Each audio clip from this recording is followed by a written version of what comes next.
Every blockbuster Hollywood movie is made up of beats, scenes that keep the action moving and the audience engaged. You can use the very same storytelling process to elevate the quality of your next pitch or presentation. Here are 3 essential scenes in every successful Hollywood movie. First, the catalyst. This is the inciting incident. It's the scene in Notting Hill when Hugh Grant accidentally bumps into Julia Roberts and spills a drink on her blouse. Sparks fly and the adventure begins. No catalyst, no story. For a presentation, ask yourself, what event inspired my idea? Was it a trip, a book, an experience? For Amazon founder Jeff Bezos, it was something he read, a number, a statistic that caught his attention. I came across the fact, so this is 1994, nobody has heard of the internet, very, very few people. And I came across the fact that the web, World Wide Web, was growing at something like 2,300% a year. This is in 1994, and anything growing that fast is, even if its baseline usage today is tiny, it's growing so fast, it's gonna be big. The second beat is all is lost, or what mythologist Joseph Campbell called the dark night of the soul. You'll recognize this in every good movie. It's the scene in Star Wars where the heroes are nearly crushed in a trash compactor. It looks like they will never accomplish their goals. But how the main characters climb out of the abyss is what gives stories the power to inspire. Airbnb co-founder and CEO Brian Chesky is a gifted storyteller. When he tells the story of how he built Airbnb, he includes a scene when it really looked like all was lost. They weren't making any money, and Brian couldn't even afford milk for his cereal.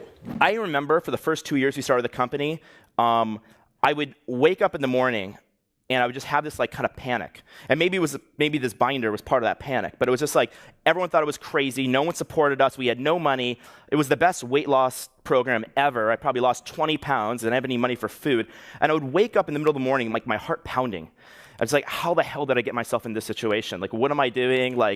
And over the course of the day, I would convince myself that everything's gonna work out. No, I got a plan, it's all good. And by the night, I would like go to bed really confident. I was like, no. Now things are turning the corner. And I'd go to sleep, and it was like a reset button. All of a sudden, I'd be like, ah, and like, it would just jolt me out of bed again. My heart would start pounding again.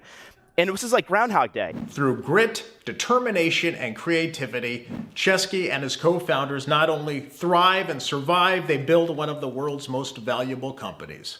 Now that's a good story. The third essential beat is fun and games. Every Harry Potter movie has these scenes, literally. It's when the characters play games and have fun. Add humor and lighthearted elements to keep the audience engaged.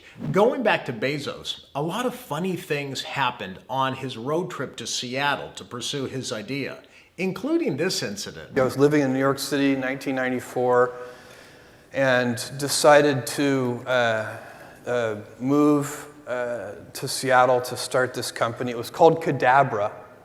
It was really very small-scale thinking in a lot of ways. The company was incorporated. I was on my way to Seattle, and I wanted to hit the ground running. And so I called a friend who lived in Seattle. I didn't know Seattle very well, and said, "What can you recommend a lawyer to me to incorporate the company and open some bank accounts for the company and things like this?" Anyway, so he recommended his divorce attorney. And so it wasn't even a corporate attorney that started, that kind of incorporated Amazon. And at first, I was on the cell phone with him, and I said, what do you want the company? He said, what do you want the company to be called? I said, Cadabra. And he said, Cadaver? I was like, no, not cadaver. And I knew, that's not going to work. That's a bad name. I agree. Amazon is a better name. Identify those surprising, quirky, or unexpected events along your journey that give audiences the lighthearted moments they crave. To sum up, there is a difference between a story and a good story. The difference is in the beats. Don't think about a presentation as a presentation. Think of a presentation as a story, and you'll keep your audience glued to every word.